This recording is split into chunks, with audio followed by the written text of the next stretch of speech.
Hi everybody, I'm Ross Healy, the Chairman of Strategic Analysis Corporation. Welcome back to Friday Focus, our SVA in Action series.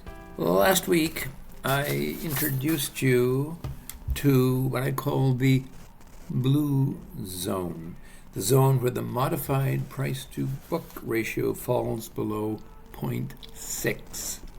And I observed that it is a place that offers a lot of risk, but also a lot of potential. In particular, when a stock exits the blue zone, in nearly all cases, the stock valuation heads directly to its book value. That's a price to book of 1. The stock market is, in essence, telling us that it is confirming the quality of the balance sheet, which it was denying by being in the blue zone. Well, work that out, people. A move from 0.6 to 1 is a gain of 66%. Now, in the COVID meltdown, 20 of the 34 Canadian energy stocks dropped into their blue zones. After the COVID meltdown, of those 20 shares, 17 left their blue zone and rose to the normal price. That's the price to book of 1, delivering gains of 66% or more in a fairly short period of time. All you had to do was wait for them to exit and grab yourself a very healthy gain in a short period of time. It was literally shooting fish in a very profitable barrel. So that was what happened at our blue zone boundary condition, but I introduced to a ladder of 5 valuation zones.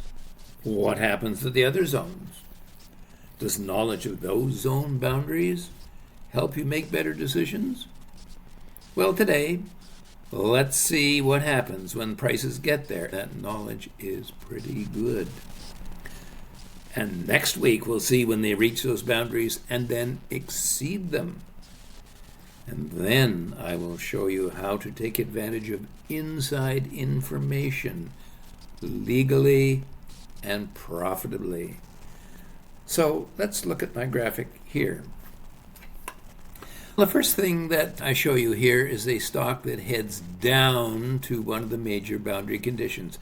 Could have been any one of those 5 boundary conditions. The blue, the growth, the super growth, the bubble zone, any one of them.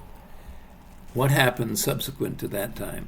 Well, as long as the stock stays above that zone boundary, then going back to 1980 and measuring the returns, we discovered that the average gain was 33% per annum. Now, where would you get the money to buy that stock?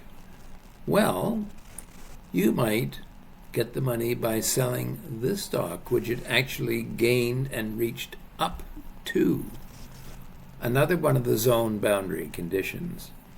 Because as long as that stock did not break out, but set back, it lost money at a rate of 24% per annum. Now, let's look at those two values there. They're almost symmetrical values. If that price was 75 and that was 100, that would be 33%. And if that was 100 and that was 75, that would be minus 25. Close? Pretty darn close. Perhaps if we had more years under our belt, we might get perfect symmetry. So, when you are looking at one of our SVA charts and you see one of these conditions developing, then you know what to do. It's a very, very profitable gain. Okay, I'd like to show you an example of inflections, both trough and peak. The first one, which happened fairly recently, was the Bank of Nova Scotia. And as you can see, it actually double bottomed, if you like, at its blue price there and has been doing very well ever since. The second example that I want to show you is a peak inflection. You can see that Alphabet had the same thing in reverse as the Bank of Nova Scotia. It hit a peak twice at its bubble price and has set back. Note, by the way, the first time that Alphabet got up to its bubble price, it peaked out just a little bit above. We have a rule of thumb that a stock has to break out and hold for a number of days before we actually accept that as a genuine breakout. As far as we were concerned, we had inflections in both cases. Anyway, all this and much more is in my book, Inside the Market, which is about to come out. And when it does, I will tell any of you who are interested in how you can order a copy. In the meantime, please do have a safe and profitable week. And I'll see you next Friday for a genuine Insider's